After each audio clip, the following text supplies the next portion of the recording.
श्री शिवाय नमस्तुभ्यम हर हर महादेव। सावन का पवित्र महीना चला। इस पवित्र महीने में आपको अपनी मनोकामना पूरी करने के 3 विशेष उपाय अवश्य करके देखना चाहिए। जो पहला उपाय है 21 बेलपत्र वाला उपाय है। दूसरा उपाय है शीघ्र विवाह के लिए आपको यह विशेष उपाय अवश्य करके देखना चाहिए। तीसरा महा उपाय केवल 4 दाने चावल का उपाय है। तीनों उपाय पूज्य गुरुदेव की कथा से सुनकर आपको समझाने वाले हैं। ध्यान से आपको समझ लेना है कैसे करना है, कब करना है, किस तरह से करना है। तीनों के तीनों उपाय बहुत ही ज़्यादा महत्वपूर्ण उपाय है।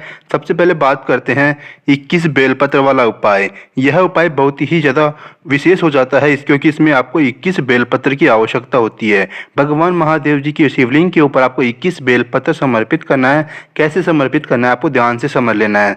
सबसे पहले करना क्या है, 21 बेलपत्र लेना है। ये बेलपत्र साफ एवं स्वच्छ होने चाहिए, कहीं से भी कटे फिटे नहीं होने चाहिए। इस बात का आपको विशेष रूप से ध्यान रखना है, ठीक है। उसके बाद में आपको सफ़ेद चंदन लेना है। सफ़ेद आपको चंदन लेना है। सफ़ेद चंदन का आपको करना क्या है, हर एक बेलपत्र पर सभी के सभी बेलपत्र पर आपको सफ़ेद चंदन से ओम नमः शिवाय लिखना है, ठीक है। सभी के सभी बेलपत्र पर आपको चंदन से ओम नमः शिवाय लिखना है। उसके बाद में करना क्या है, भगवान महादेव जी की शिवलिंग के ऊपर आपको एक एक बेलपत्र समर्पित करना है। ओम नमः शिवाय, श्री शिवाय नमस्तुभ्यम, हर हर महादेव बोलते हुए आपको शिवलिंग के ऊपर एक एक बेलपत्र समर्पित करना है। इस बात का विशेष रूप से ध्यान रखना है। आपको यह उपाय उत्तर मुख यानी कि उत्तरमुखी होकर करना, उत्तर की तरफ मुख करके आपको यह विशेष उपाय करना है।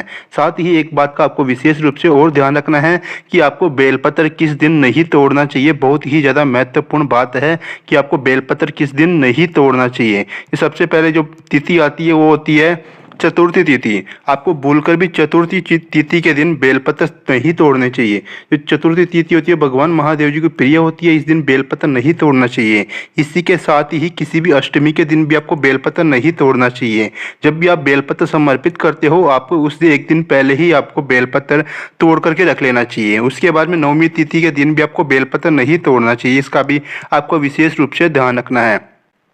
इसके अलावा किसी भी अमावस्या के दिन भी आपको भूलकर भी बेलपत्र नहीं तोड़ने चाहिए। इस बात का भी आपको विशेष रूप से ध्यान रखना है। इसके अलावा किसी भी सोमवार के दिन भी आपको बेलपत्र नहीं तोड़ना है। जब भी आप सोमवार के दिन बेलपत्र समर्पित कर रहे हो उससे पहले ही आपको एक दिन पहले ही आपको बेलपत्र तोड़ करके रख लेना है, तभी आपको शिवलिंग के ऊपर समर्पित करना है। ये सबसे ज़्यादा महत्वपूर्ण बात है। अगर आपकी जो भी मनोकामना होगी उस मनोकामना को बोलते हुए आपको आखिरी बेलपत्र समर्पित करना है। यानी कि इस 21 बेलपत्र में से 20 बेलपत्र आप समर्पित कर दोगे, जो अंतिम बेलपत्र आप बचेगा उसको अपनी मनोकामना बोलते हुए आपको शिवलिंग के ऊपर समर्पित कर देना है। भगवान महादेव जी की कृपा से आपकी जो भी मनोकामना होगी बहुत जल्दी पूरी जाएगी। इस उपाय को अवश्य करके देखना चाहिए। इस उपाय को सावन के पवित्र महीने में आपको अवश्य करके देखना चाहिए। बात करते हैं दूसरा विशेष उपाय। दूसरा विशेष उपाय शीघ्र विवाह के लिए। अगर आपके विवाह में बाधा आ रही हो या किसी तरह की अड़चने आ रही है तो यह विशेष उपाय आपको अवश्य करके देखना चाहिए। बहुत ही आसान सा, बहुत ही प्यारा उपाय है। इस उपाय को करने से आपकी जो अगर आपके विवाह में अड़चने आ रही है, किसी भी प्रकार की अड़चने आ रही हो तो जल्द से जल्द वो दूर हो जाएगी। इस उपाय के लिए आपको 108 बेलपत्र लेने हैं, ठीक है। 108 आपको बेलपत्र लेने हैं। बेलपत्र साफ एवं स्वच्छ होने चाहिए। 108 बेलपत्र लेने हैं। उसके बाद में भगवान महादेव जी के मंदिर में आपको चले जाना है। भगवान महादेव जी के मंदिर में जाकर के आपको जाकर के आप सबसे पहले जैसे आप पूजा करते हो भगवान महादेव जी की वैसे आपको पूजा कर लेनी है, ठीक है। पूजा कर लेने के बाद में आपको यह उपाय करना है। पूजा कर लेने के बाद में आपको करना क्या है, एक एक करके सभी के सभी बेलपत्र 108 बेलपत्र शिवलिंग के ऊपर अपना पंचाक्षर मंत्र ओम नमः शिवाय बोलते हुए आपको समर्पित करना है। इसके साथ ही भगवान भोलेनाथ के साथ ही आपको माता पार्वती की भी पूजा करनी है। इस बात का विशेष विशेष रूप से ध्यान रखना है। भगवान भोलेनाथ के साथ साथ आपको माता पार्वती की भी पूजा करनी है। इसके साथ ही इससे क्या होगा कि आपके विवाह के योग बनना शुरू हो जाएंगे। शीघ्र विवाह के योग बनना शुरू हो जाएंगे। इस उपाय को आपको लगातार 5 सोमवार तक करना चाहिए। 5 सोमवार आपको करना है। सावन का पवित्र महीना चला। इस पवित्र महीना आपकी बार दो महीने का होने वाला है, तो आपको 5 सोमवार आपको यह विशेष उपाय अवश्य करके देखना चाहिए। आपकी मनोकामना बहुत जल्दी पूरी हो जाएगी। भगवान भोलेनाथ की कृपा से आपके शीघ्र विवाह के योग बनना शुरू हो जाएंगे। इस उपाय को अवश्य करके देखना चाहिए। बात करते हैं आज का अंतिम और महा उपाय। इस 4 दाने चावल का यह विशेष उपाय आपको अपनी मनोकामना पूरी करने के लिए, भगवान भोलेनाथ को प्रसन्न करने के लिए यह विशेष उपाय अवश्य करके देखना चाहिए। करना कि आपको सिर्फ 4 दाने चावल के लेने हैं। अक्षत होने चाहिए, यानी कि कहीं से भी टूटे कटे फिटे नहीं होने चाहिए, साफ एवं स्वच्छ होने चाहिए। भगवान भोलेनाथ के मंदिर में आपको चले जाना है। जैसे भी आप पूजा करते हो पहले आपको पूजा कर लेनी है, यह उपाय उसके बाद में ही करना है। जैसे जल समर्पित करना हो, बेलपत्र समर्पित करना हो, शमी पत्र समर्पित करना हो, जो भी जैसे भी आप पूजा करते हो भगवान भोलेनाथ की, वैसे पूजा आपको कर लेनी है। उसके बाद में करना क्या है, अपनी सीधे हाथ की हथेली पर, ठीक है, सीधे हाथ की हथेली पर 4 दाने अक्षत के रखना है।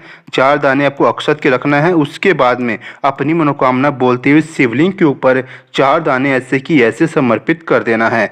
जो भी आपकी मनोकामना को बोलते हुए आपको यह विशेष उपाय करना है। सबसे उपाय शुरू करने से पहले आपको पहले भगवान भोलेनाथ की पूजा कर लेनी है। जैसे भी आप पूजा करते हो वैसे आपको पूजा कर लेनी है। उसके बाद ही आपको यह विशेष उपाय करना है, ठीक है। यह विशेष उपाय उसके बाद ही करना है। अपने सीधे हाथ की हथेली पर 4 दाने आपको चावल के रखने हैं। 4 दाने चावल के रखने के बाद में श्री शिवाय नमस्तुभ्यम हर हर महादेव ओम नमः शिवाय बोलते हुए अपनी मनोकामना बोलते हुए शिवलिंग के ऊपर समर्पित कर देना है। बहुत ही अचूक उपाय है। इसके साथ ही इस बात का विशेष रूप से ध्यान रखना है कि चावल के दाने खंडित नहीं होने चाहिए, यानी कि साफ एवं स्वच्छ होने चाहिए, कहीं से भी टूटे हुए नहीं होने चाहिए। इस बात का सबसे पहले विशेष रूप से आपको ध्यान रखना है, ठीक है। यह विशेष उपाय बहुत ही चमत्कारी उपाय है। इस उपाय को अवश्य करके देखना चाहिए। सावन का पवित्र महीना चल रहा है, सावन के पवित्र महीने में आपको यह उपाय अवश्य करके देखना चाहिए। सावन के किसी भी सोमवार के दिन आप यह विशेष उपाय कर सकते हो। किसी भी सोमवार के दिन अगर आप यह विशेष उपाय करते हो तो आपकी मनोकामना पूरी होने के चांस बहुत ज़्यादा बढ़ जाते हैं। बहुत ही ज़्यादा अचूक उपाय है। इस उपाय को अवश्य करके देखना चाहिए।